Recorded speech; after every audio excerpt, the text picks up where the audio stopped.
My presentation to you today is really in two parts. The first is a short part, which will last roughly a half hour, if I can extend it, because we're running a little bit behind schedule. Then later is the more serious part of the presentation. I'll explain what each part is. The first part is we're going to discuss what is all of a sudden this Indian of learning or teaching about the Holocaust. And incidentally, the office, Rabbi Blumenthal and the secretaries were kind enough to email to me the responses, the questions and answers that you were asked to complete a few days ago. And I was very curious to read it, and I found, of course, many different answers to some of the questions, but I think one Sat Jul, one common denominator, I wouldn't say lowest, because I would say it's the highest common denominator in this particular case, and that is that there's an eagerness to learn and to know. So I think that we spoke about motivation, I think, the last time. This is one topic that I think the motivation issue is not an issue. It's there. But it's interesting, though, that for many, many years, there was no such thing as Holocaust studies.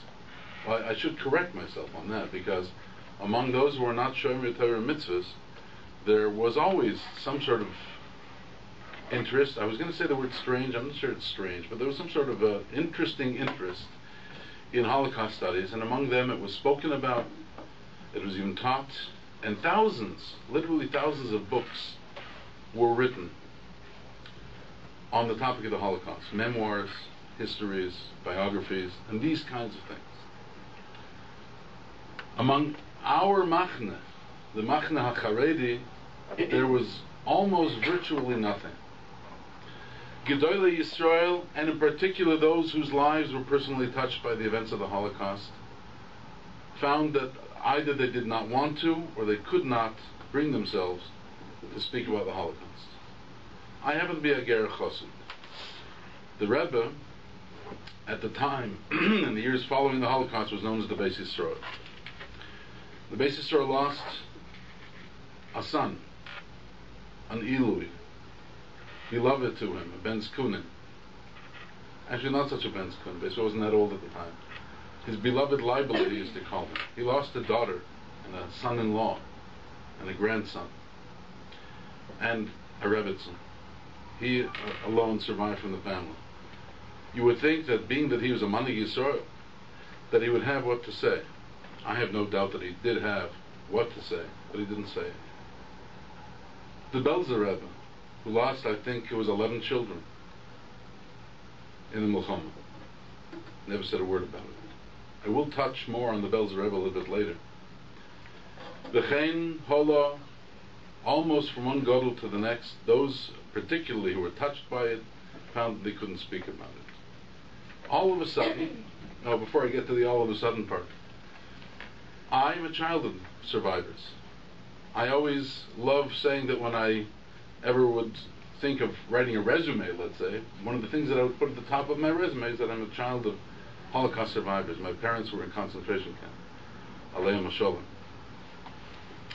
Why do I think that that's something that belongs at the top of my resume? Because it puts in me a different perspective, a different point of view, a different understanding of events, and a different understanding of the Rabbi Shlomo, a different understanding of what it means to be a Yid.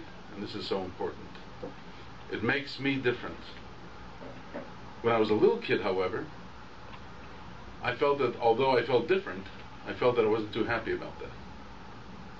There were a few of us in class. I grew up in Eitz Chaim. From grade 1, I was in Viewmount. That's when the whole Eitz Chaim was in Viewmount at that time. When pre-1 I was downtown DRC Street.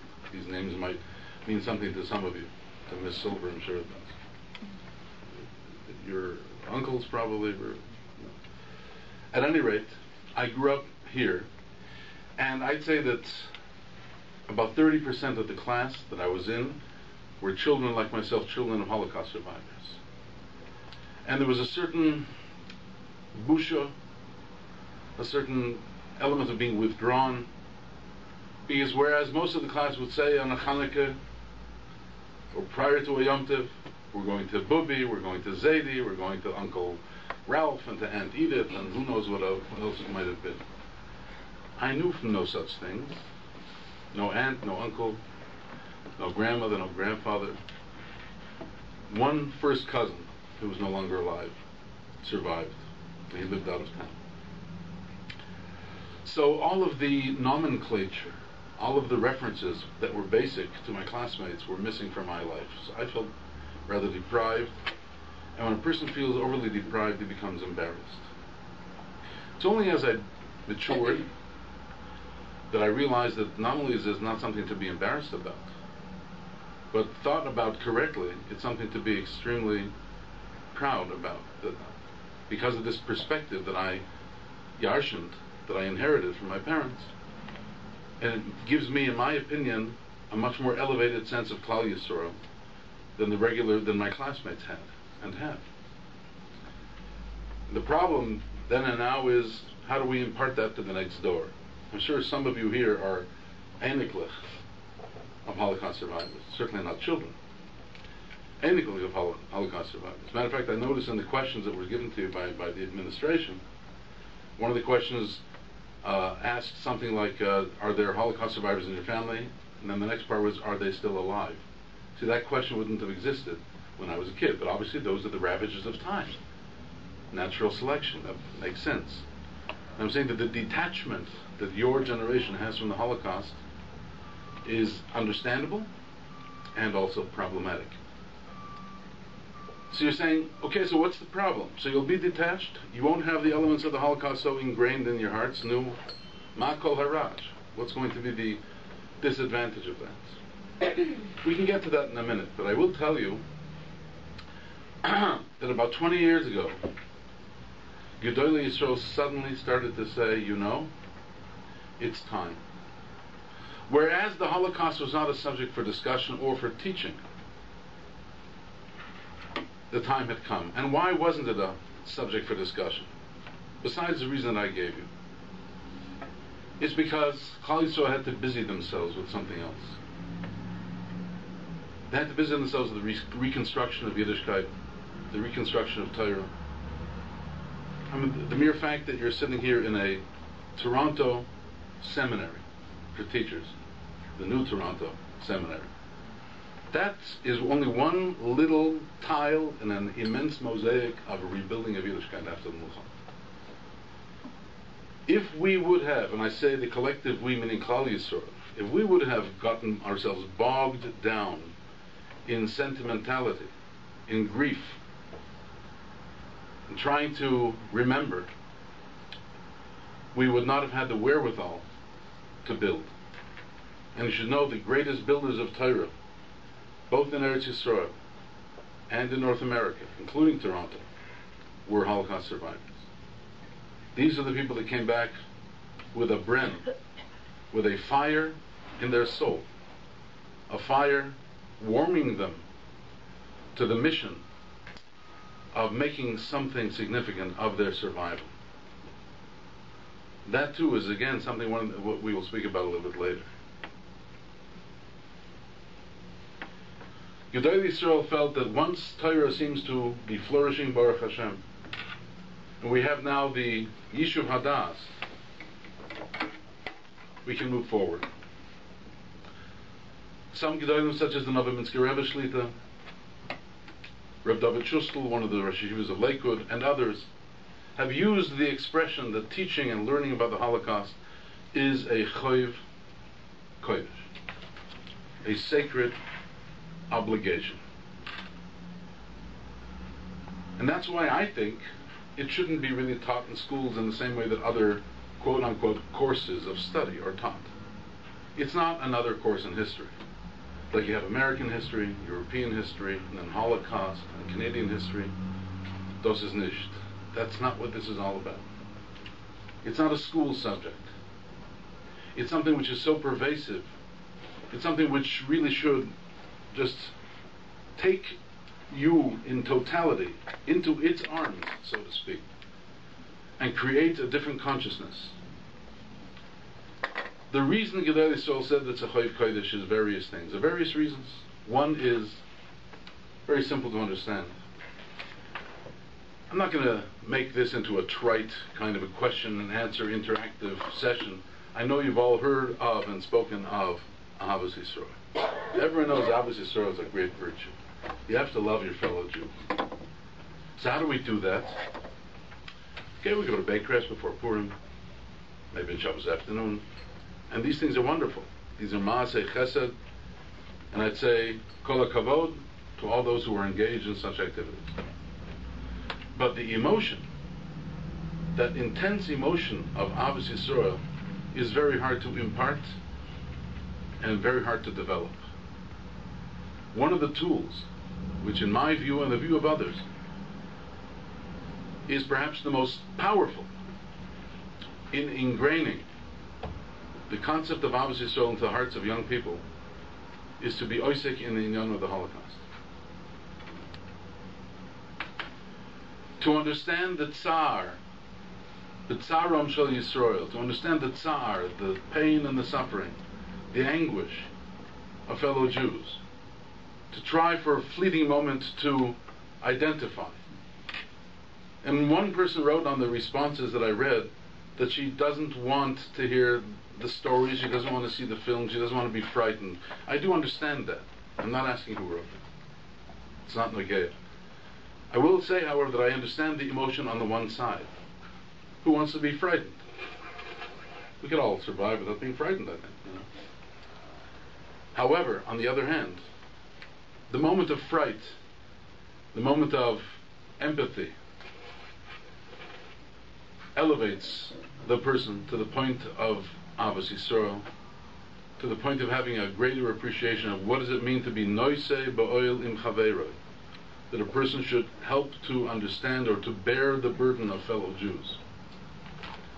There's nothing as powerful, as potent as Holocaust studies in serving this purpose of heightening and sharpening Ahavas Yisrael and the concept of being margish b'tzarom shel Yisrael, and to be margish the obligation of being noisei ba'oil im chaveiroi.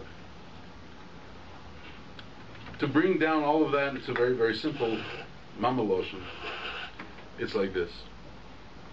You want to really feel Jewish? You want to really feel Jewish?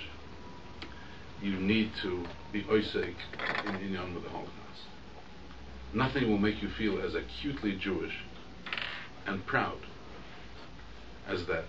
Now, this is very interesting, this word proud, or pride, in this respect. You'll remember a few moments ago I mentioned that for 20, 25 years there were thousands of books written on the Holocaust. That fact is one of the things that gave to Gedolei Yisrael and to Mechanchim a sense of urgency. It's time that we take the bull by the horns and that we engage in our own Holocaust study, which will be al pi ruach haTorah, b'derech Yisrael Sava, because up until that point, I would say virtually all of the books that had been written portrayed terrible things. First of all, the horrors of the Holocaust.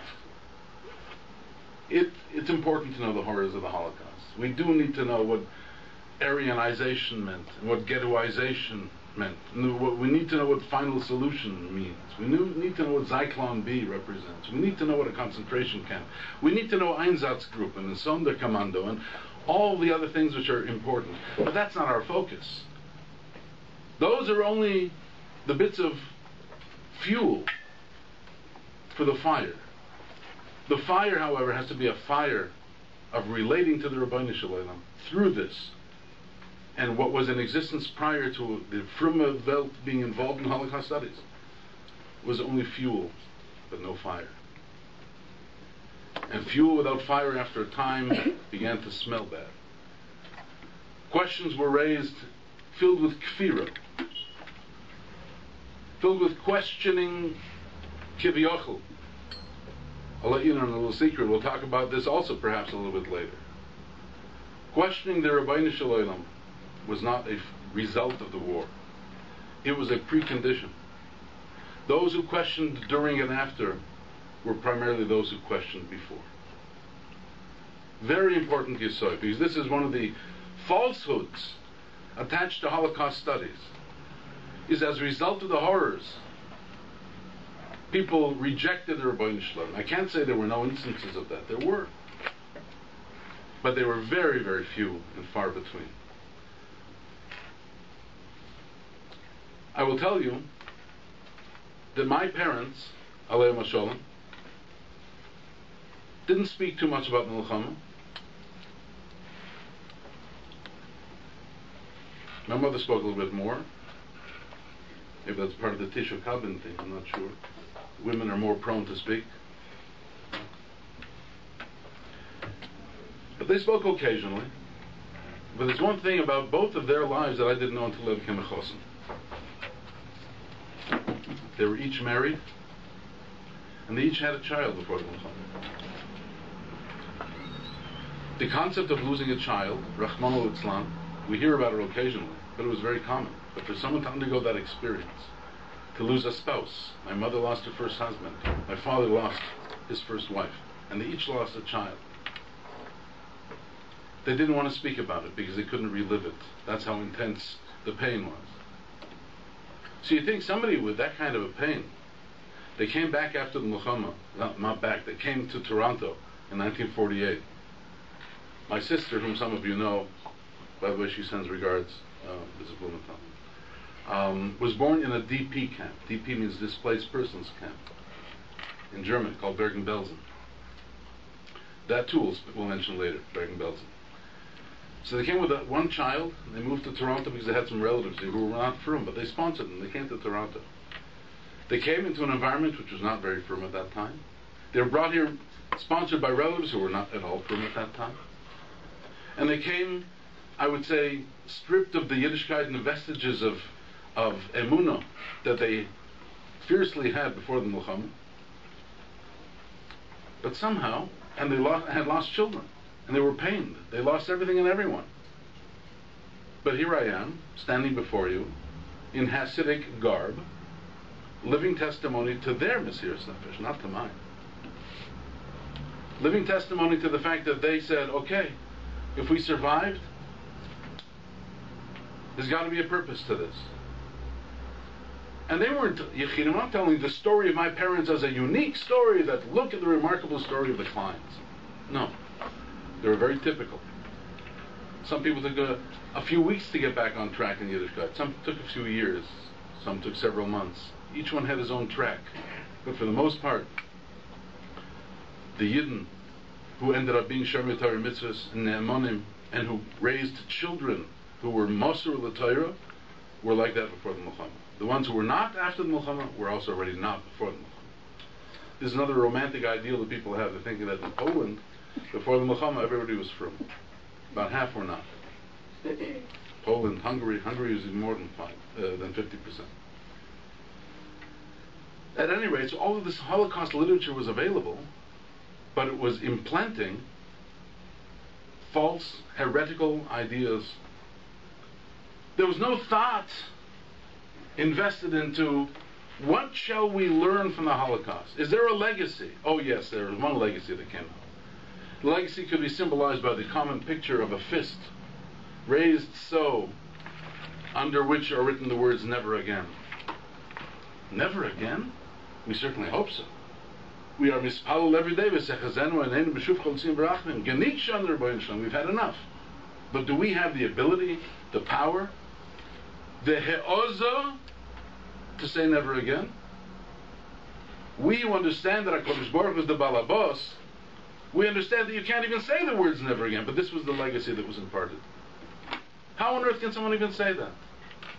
And that was just one. I'm not going to go into a whole tirade of all of the complex heresies and falsehoods that were perpetrated by non-frum Holocaust literature. Gedolei Yisrael said, enough. It's time to take a subject which is innately Kodesh Kodeshim.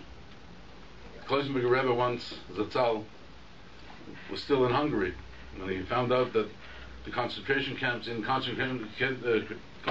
people were being killed. Poland was to the north of Hungary. He said, you won't know this because you don't say Karbonos. He says, Eizehu Mikoyim Shel Zvachim. Where is the place of Karbonos? Kodesh Kodeshim Shchitosim Batzofim. The Holy of Holies are being slaughtered Batzofim. Meant the Tzofim, the north side of the Azara. But he used it to say to the north of us in Poland. Kodesh Kodeshim. This is a topic which is Kodesh Kodeshim.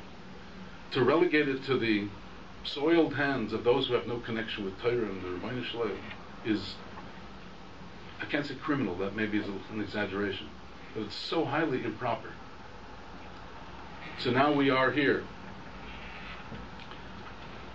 thinking, talking, reminiscing, studying, teaching, learning about the Holocaust. And as I said, I was quite pleased to see the level of interest that exists in this group. And I think it's typical of many other groups like this. I had the occasion a few times to go as a Magid Shir, so to speak, to groups of seminary girls who went to Eastern Europe with someone named Rabbi Sternbuch, you may have heard the name, on the East European experience. So I can tell you that you don't have the monopoly on interest. Baruch Hashem, you are interested, but the interest is out there as well. What's going to happen later when I come back, and I'm not finished this segment yet, what happens later is we're going to be involved in Limudim. And for those of you who may have heard a presentation which included that when you were in 12th grade in Beis Yaakov, how many of them are in that category? So it'll be, to some extent, chazara from that. I'm not worried because possibly you were not even paying attention. No, I'm just kidding. But it'll be more also profound, more intense level of the limudim, the lessons that we're supposed to learn from the Holocaust. What's it all about? What is it teaching? What is the legacy for me? What do I get from it? So we'll be dealing with that later. At this point, however, I just want to focus on probably the most commonly asked question, and that is why. What's it all about? What was the Rabbi Shalom thinking?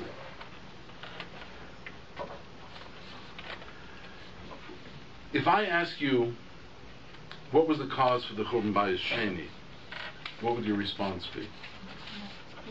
Sinas Chinam. Thank you.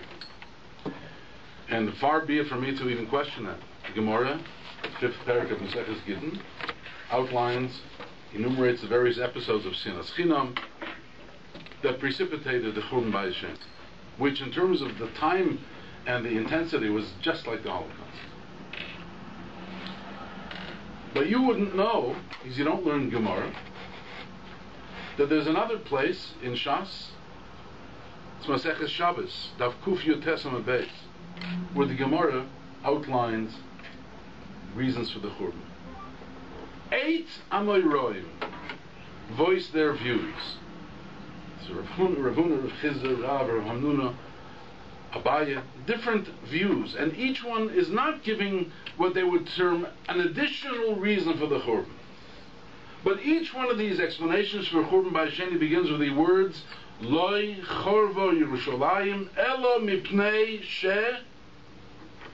Bitlu Bo Tinokim Shabbos Rabban She Chilu Bo Shabbos, whatever the reason was. But the definitive, very exclusive language, Loi Chorvo Yerushalayim Elo Mipnei, means that this is the definitive, only an exclusive reason for Churban Bayis Sheni.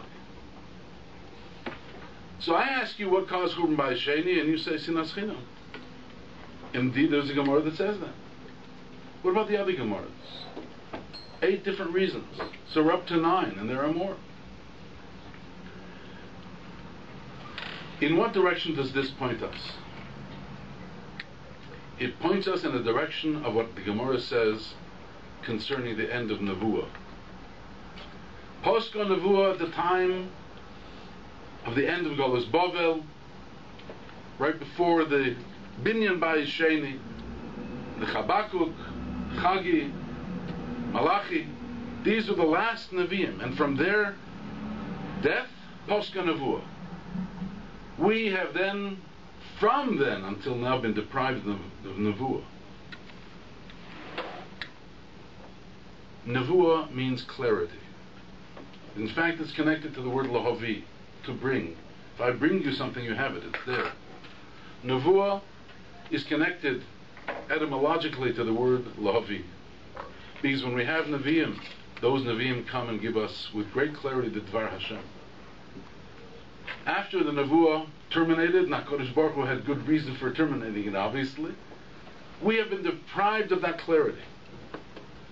Elamai, what are we left with? We're left with the Ruach HaKodesh.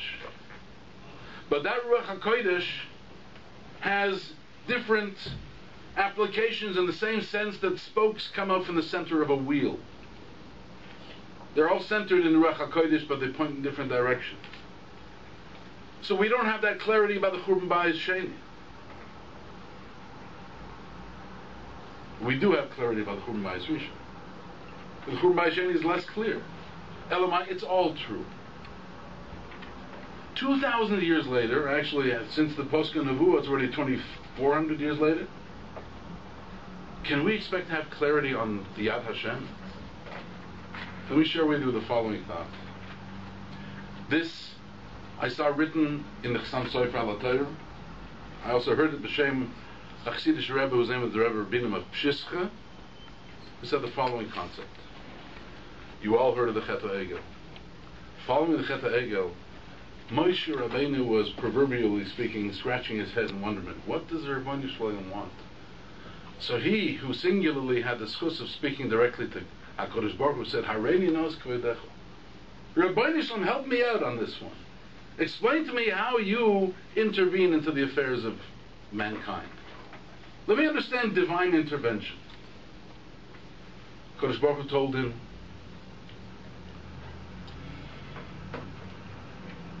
V'ro'iso es ha'choirai ufonai lo yiro. This is Parshas Kisisa. The ultimate statement, he says, V'ro'iso es ha'choirai, you'll see me from the back, but you won't see me from the face. End. What does that mean? First of all, we know Dibra Torah Kol Shem B'nai Adam. The Torah uses what we call anthropomorphisms, speaking about a Kodesh Baruch Hu as if he were human. But from deswegen, we have to understand it. What does it mean that V'ro'iso es ha'choirai, Hashem has a backside? Hashem has a face. Ein lo guf, ein lo dmus haguf. What is the meaning of these expressions? Says the Chassam Sofer and the Rebbe Rabbinim the following. There are two categories of historical events. One is contemporary and one is no longer contemporary. Contemporary events are events which are either happening now or they happened in the recent past so that the memory is still alive, or in the case of Holocaust, I'd say the pain is still very acute. And Baruch Hashem, we are still blessed to have Holocaust survivors among us. Should be Marach Yomim, you'll hear them later. But even not the survivors themselves, but the children of the survivors, whose lives were braided or formed like a challah in a certain way. The events of the Holocaust are contemporary. That is referred to by the Torah as the ponim of Hashem, the face of HaKadosh Baruch Hu. Achoirayim, kivyochel, the backside of the Rabbeinu Shalom, means understanding divine intervention in hindsight. When we have the impartiality or the objectivity or the removal from the emotional side of the events to be able to take a look at the events and evaluate them, that's called achoirai. Now, Kodesh Baruch Hu told Moshe, you want to understand my intervention in the affairs of man? Ro'isos achoirai. Maybe someday in the future, you or those who come after you will be able to understand retroactively. In retrospect, you'll understand the Oynish of the Chet HaEgel, and in general, historical events. But ufonai lo yero, as long as something is contemporary, cannot be understood. So we have people voicing opinions, schar v'oynish, this, that, and the other, about the Holocaust. But what I'm here to tell you is it's way too early. And even when the time sort of will seem to have come, we will still be plagued by Posca Nevuah. We will still be plagued by the essential lack of clarity. And that's the way the Rabbeinu Shalom wants it. Consider the fact that Yaakov Avinu wanted to be Megala the Kates to his children before he died. And as he was about to say, the end is going to be V'nistam mimenu. And that information ended up being sealed in him. He wasn't able to release it. And many of the Svarim, the Sfasemes and others are explained to us why V'nistam mimenu. Golus is not supposed to be a picnic. And one of the aspects which makes it most difficult, but also one of the aspects that keeps us going, with that sense of fire in our soul, like we mentioned earlier, is the fact that we don't understand exactly what's going on. We just know that we are driven. Our neshamas drive us to the Rabbi Shmuel, regardless of the circumstances. So the question why, I suppose it can be asked, but it can't be answered. And in my view, a question that can't really be answered, at least not yet, either can't be asked logically or shouldn't be asked. Besides, there's different kinds of questions. One kind of question is an information-seeking kind of question, such as, what time is it? It's a good thing I should look at the clock because I think I'm going over my time. What time is it? Or when is Holocaust neighbors? These are information-seeking questions. And then there's sort of expression questions. Like, don't I know what it means to suffer, or something like that? That's a question. It has a question mark after it. It's an interrogative statement. But it's not really a question. So as long as the question is, why did the Rabbi Shalom do this? If it's information seeking, I can only tell you, the Ro'isos HaChoyrei Fonelei Ro, says HaKadosh Baruch Hu, we cannot understand. Umachshavos Hashem Omku Le'en Keitetz Leinu is a Lashon in the Rambam. HaKadosh Baruch Hu's machshavos are too profound for our meager, feeble minds. At the same time, if the question why is meant to emote, it's meant to give a krechts from the hearts, then that's a good question. That's a question we can deal with.